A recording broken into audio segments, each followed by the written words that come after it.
My Lords, I want to speak to this group of amendments, in particular to 145, 174 and 175.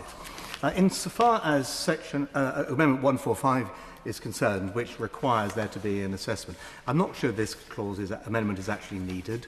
I have put many local plans through the local plan system, and it's been an integral part of our system.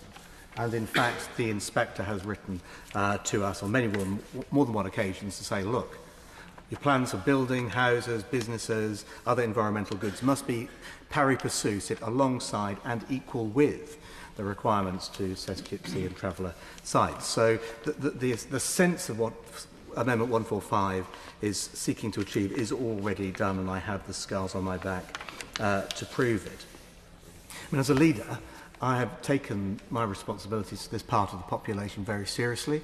Why, one of the very last steps I took as the leader in my authority when I joined your Lordship's House was to commit £1.8 million out of a net budget of 12, so it's a significant proportion, to a complete refurbishment and upgrade of a transit site which, when it returned to us from the long lease, needed to be knocked back into shape and made decent. So no one underestimates the importance of this more than I. And now I know the guidance is listed in Amendment 175, but I need to tell your Lordships that the custom and practice and the effect of these assessments has changed since COVID.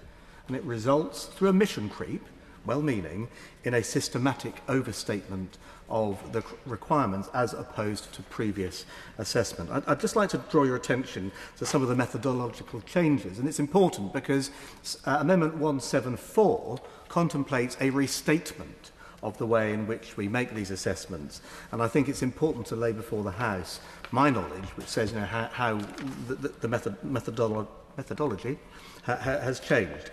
Now, there's been a material reduction in travelling since COVID. Evidentially, the use of transit sites has reduced, and the annual caravan count supports this assertion.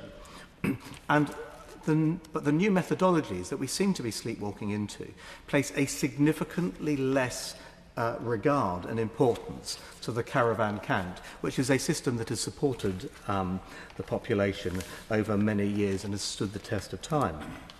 But there have been other methodological changes too.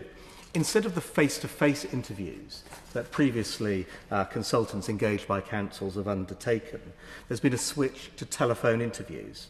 So instead of the rigour and observation of a family circumstance, history of travelling, the custom and practice now is just to simply ask youngsters, would they like to have a house? So it is capturing wants, not needs, with leading questions. And I think this is the point that we really need to focus on. There needs to be more rigour there. And it's leading to a systematic overcounting. Because if you ask two youngsters whether they'd like to have a house, and they say, well, yes, and then eventually they get together, then you've got turned what was initially two, the real need is only one, because they've got together living in the same dwelling house. But I don't want to go through every single enumeration of all the changes, but I do think that we do need to recognise there has been the change in methodology through COVID, and the apparent increase in need is partly as a result of those changes, and also a misunderstanding of what is the confusion between needs and wants.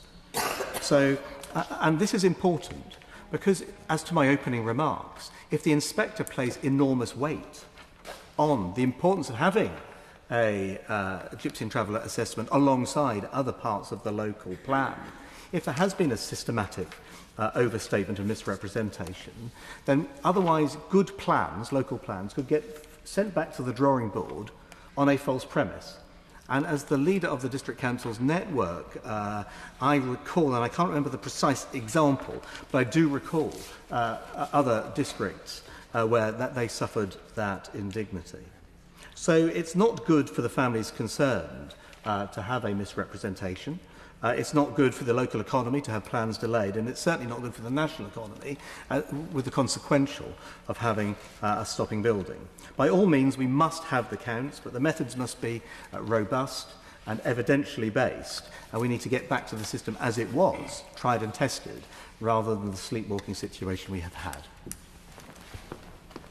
My Lord, I rise very, very briefly